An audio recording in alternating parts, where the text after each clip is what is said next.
Atkinson, and I'm currently serving as the 2021 Wisconsin Honey Queen. And I'm here today to teach you a little bit of the basics to beekeeping. To start off, I wanted to show you some of the bees in the hive. There's 3 types of bees. Starting off, we have the drone bee. You can tell he's the drone bee because they have really, really big eyes. So they cover basically their entire head. And the drone bees are the only boys in the hive. And their main job is to mate with the queen. That's really all they do. They have a shorter life than other bees, but that is their main job, and it's a fairly easy life being a drone bee. Next up, we have the worker bee. They're all female, and the worker bee's main job, well, they have a lot of jobs depending on how old they are. They can be a nursery bee, so taking care of the baby bees, the little larvas. They can be aiding to the queen.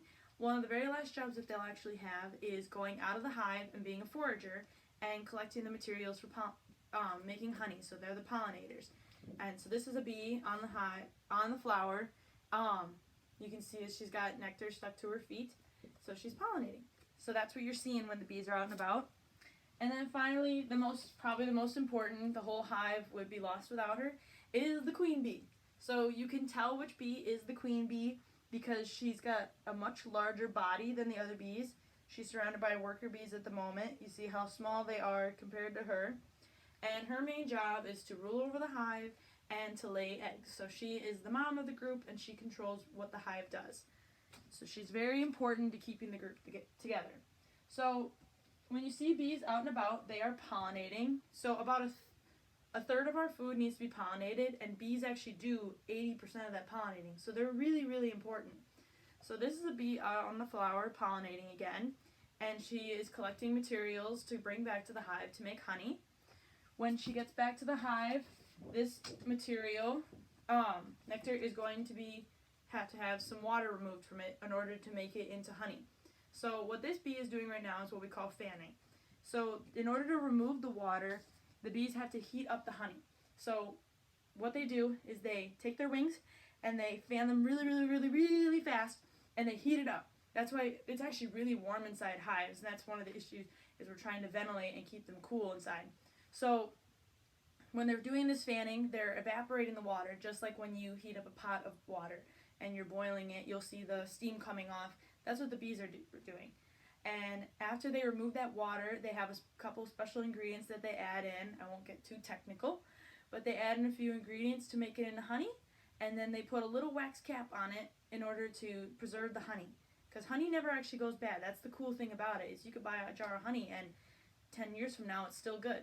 So they put that wax cap on, and over the winter, when they're hungry or they need something to eat, they'll break through that wax cap and they'll eat what they need, and then they'll go on with their day. So beekeepers have a lot of tools that they use. So I just want to show you, I won't pick up my big hive because it's kind of awkward to hold, but this is a beekeeper, and what he's working on is a honey super. So inside these are bees on the frame right here. So he's wearing his bee suit, and I'll show you mine, but this is what a hive looks like. There is, on the bottom, there'll be another box underneath this, and that is where the queen lives. That's where she does all her egg laying, and there's a little frame actually between the 2 boxes called a queen excluder, because we don't need the queen laying her eggs up inside where the honey is, because we don't want eggs in our honey. So there's a bar thing called a queen excluder that keeps her in her own little palace or apartment, if you want to call it, where she stays. So when we're working with bees, we want to be safe. Bees are generally pretty docile, but we don't want to get stung if we upset them or they get stressed out. So we'll wear a bee suit. This is mine. It looks kind of goofy just standing here. I won't put it on because I can't get it on without goofing around. But it's got a net all the way around the top so that I can see all the way around me.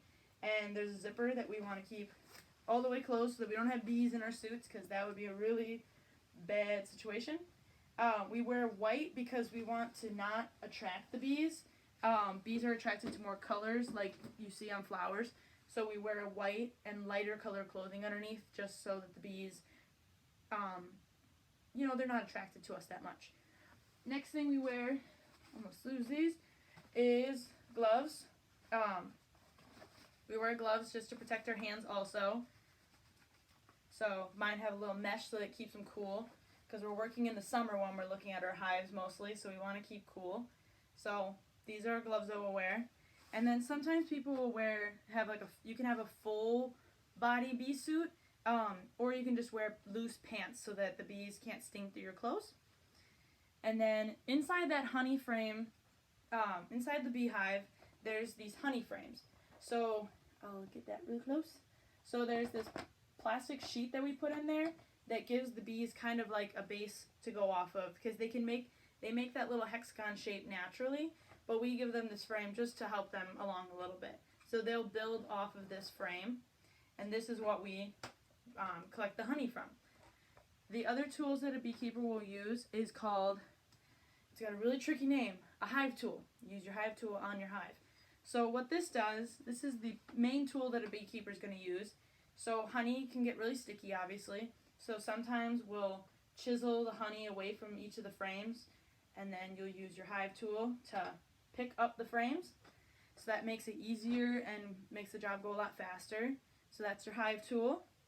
And then finally we use a smoker. So this is a hive smoker.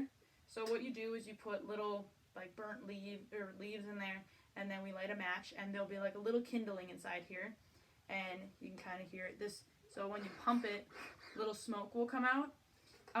This isn't hurting the bees. So what we do is when we open up the top of the hive, so if this was the whole beehive, we smoke the hive frame, and this is, like I said, it's not hurting the bees, but what this does is the bees see the smoke, and their first instinct is, ah, the hive is on fire. So what they think they have to do is eat all this honey. They won't eat all of it, but they'll start eating honey because they think, we got to get out of here. We got to go find a new home because the hive's on fire, when in reality it's not really on fire. So while the bees are eating all this honey, the beekeeper can go through and they can check on the queen. They can go and collect honey. They can go and just look through and make sure that there's no diseases and that the hive is healthy. So while the bees are all doing all that, the beekeeper's going through and doing their job. And by the time the bees have eaten all this honey, they're kind of like us after Thanksgiving. They're really full and they're really sleepy. So what they'll do is they'll just feel very relaxed and calm and just kind of, all right, we see you, beekeeper. We're cool. So that is why we use the hive smoker. We're not trying to hurt the bees. We just are trying to keep them calm and relaxed because we don't want them to stress out, because the hive is their home and we're trying to be respectful. One of the last things I want to show you is what we get from the hive. So after all this work of the bees going out and collecting, pollinating, and collecting material to bring back to the hive to make the honey and fanning it and putting their wax cap on it, in the fall we go through and we collect honey, and it ends up in one of these little jars. My favorite is the bear, because I think it's so funny because bears eat honey, if you've ever seen Winnie the Pooh. So we end up with these little jars of honey.